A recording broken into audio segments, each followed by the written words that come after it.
Bicara soal tahu, pastinya tak bisa dilepaskan dengan Kabupaten Sumedang. Yap, tahu Sumedang. Tahu bertekstur lembut dengan rasa yang gurih ini jadi camilan favorit masyarakat Indonesia. Siapa sangka, di balik gurih dan renyahnya tahu Sumedang, ternyata ada peranan penting dari bongsang penyimpan tahu Sumedang. Kira-kira apa ya fungsinya?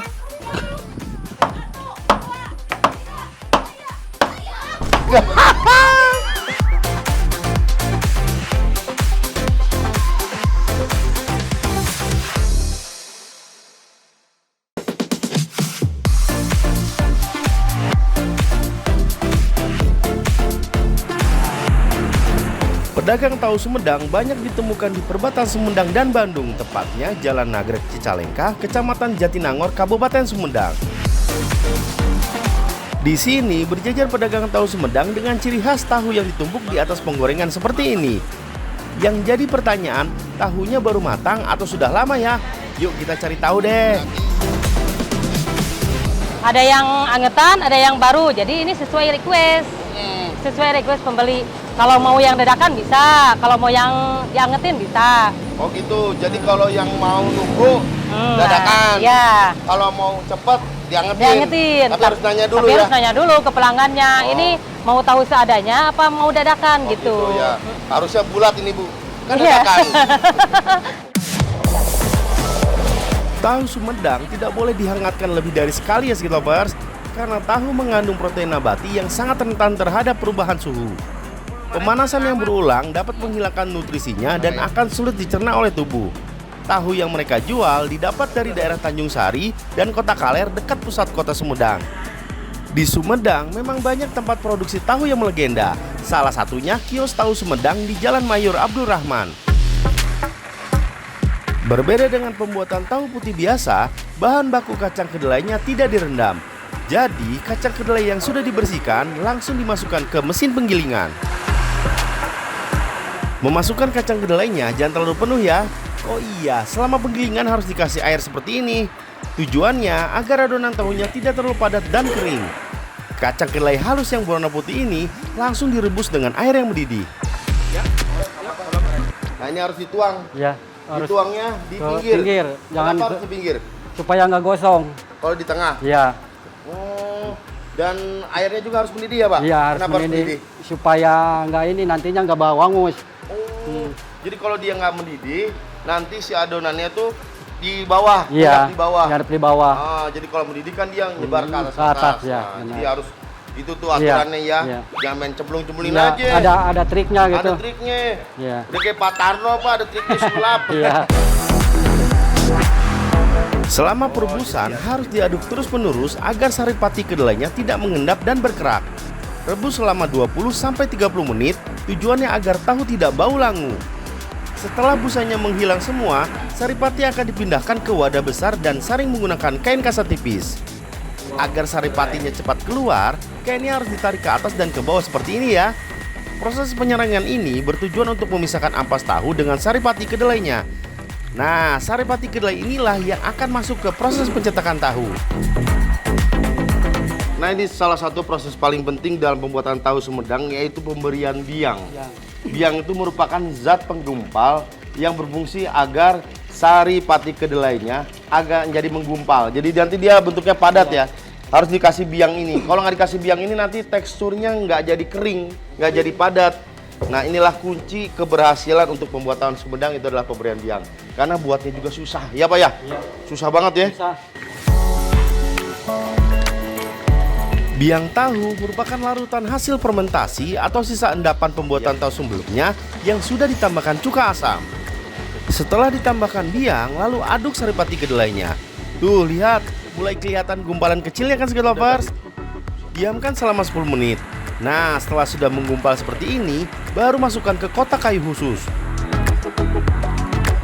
Nah, ini proses setelah ini bentar lagi jadi tahu ini, ya kan? Tahu Sumedang. Ini harus ditutup kain kasa biar si tahu Sumedangnya nanti jadi menggumpalnya sempurna, jadi lebih ngembang gitu. Dan jangan lupa setelah itu kita harus tekan agar dia adonan tahunya nggak lebar kemana-mana. Jadi harus ditekan gini. Adonan tahunya akan diperas kembali menggunakan batu. Tujuannya agar sisa saripati kedelainya keluar dan membuat tahunya menjadi lebih padat dan kenyal. Nah, kalau sudah, tinggal dibuka dan dipotong sesuai dengan ukuran. Tahu Sumedang ukurannya lebih kecil dibandingkan tahu putih pada umumnya. Selanjutnya, tahu ini akan dikirim ke kios untuk langsung digoreng. Ternyata kunci kerenyahan tahu Sumedang terletak pada ukurannya yang kecil. Sehingga ketika digoreng dengan minyak yang banyak dan panas, membuat tekstur luar tahunya menjadi garing, sedangkan bagian dalamnya lebih lembut. Tahu yang sudah matang akan langsung disajikan. Tahu Sumedang memang paling nikmat ketika dimakan pas lagi hangat-hangatnya. Apalagi dimakan dengan lontong dan sambal tauconya. Kalau di sini terdapat paket tahu Sumedang mulai dari paket 20.000 sampai 100.000. Semua paket tahu Sumedangnya akan dibungkus dengan bongsang. Bongsang adalah sebuah keranjang kecil yang terbuat dari anyaman bambu. Ah, ini dia tahu Sumedang yang panas. Langsung dimasukin ke bongsang, ya kan? Kalau pohon itu bonsai. Nah, ini bongsang, yaitu ciri khas dari tahu Sumedang, yaitu wadah untuk menyimpan tahunya. Ini bukan kaleng-kaleng, ini ada fungsinya. Biar tahunya itu lebih awet dan nggak berair. Nah, itu pakai bongsang. Bongsang merupakan ciri dari tahu Sumedang. Walaupun terlihat sepele, tapi bongsang memiliki banyak fungsi loh. Salah satunya menjaga tekstur dan rasa. Anyaman bambu yang berongga dapat mengeluarkan uap panas dari tahu yang baru digoreng. Hal ini menjaga tahu tetap renyah dan tidak cepat basi. Wadah bongsang ini berasal dari Desa Cijeruk, Kecamatan Pamulihan, Kabupaten Sumedang. Bambu yang tumbuh subur di desa ini menjadi ladang rezeki bagi masyarakatnya. Gak heran kalau masyarakat Desa Cijeruk kebanyakan pengrajin bongsang. Jenis bambu yang cocok dijadikan bongsang adalah jenis bambu tali yang berusia muda. Bambu tali memiliki batang yang kuat, lurus dan elastis, sehingga mudah untuk dibentuk maupun dianyam. Lalu bambu yang dipakai adalah bambu tali yang lebih muda, jadi dia lebih hijau. Jadi agak sulit untuk dipotong, ya. Jadi belah gitu, jadi agak susah karena dia keras teksturnya. Kalau misalkan bambu yang lebih tua kan dia agak lebih gampang dipotong ya, banyak gampang dibelah. Nah, kalau lebih muda dia lebih keras. Tapi hasilnya jadi bagus, jadi cepet lebih awet. Bambu yang sudah dipotong dibelah lagi menjadi lebih kecil. Triknya tidak perlu pakai tenaga berlebihan skit lovers. Cukup dibelah ujungnya lalu pukul pelan.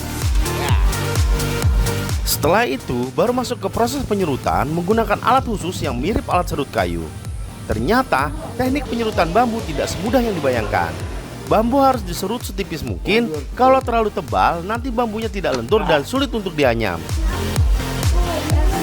Nah, ternyata kalau di bagian kedua ini setelah semakin tipis, semakin susah. Jadi kalau misalkan bentuknya masih sebesar ini, mungkin agak mudah ya Pak ya. Tapi kalau udah kecil, dia nyangkut tuh. Kayak gini nyangkut, dia nyangkut seperti ini. Jadi dia susah tuh. Bambu yang sudah diserut akan langsung dianyam skit lovers. Untuk menganyam bambu, wajib memiliki skill keterampilan tangan.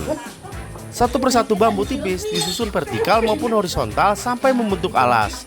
Selanjutnya, tali bambunya akan dikaitkan ke bambu lainnya mengikuti pola sehingga nantinya membentuk keranjang.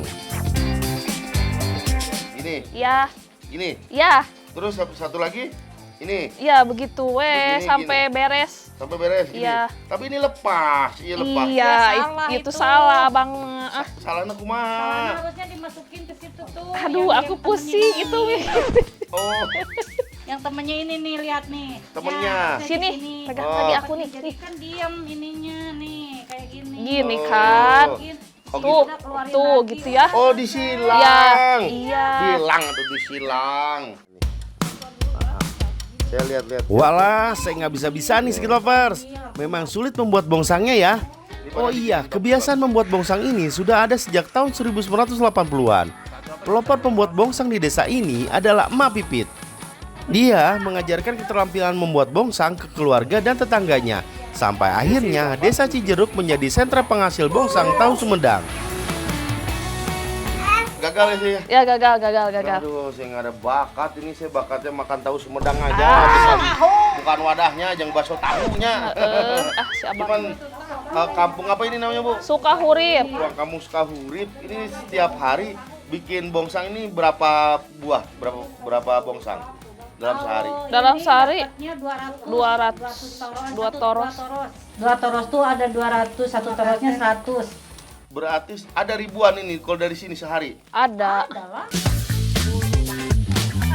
Duet serasi antara bongsang bambu dan tahu Sumedang bukan hanya soal wadah dan isi. Keduanya telah menjadi bagian dari tradisi yang saling melengkapi. Di tengah banyaknya kemasan modern, bongsang bambu tetap setia menemani tahu Sumedang. Hal ini membuktikan bahwa kearifan lokal selalu punya tempat di hati masyarakat Indonesia.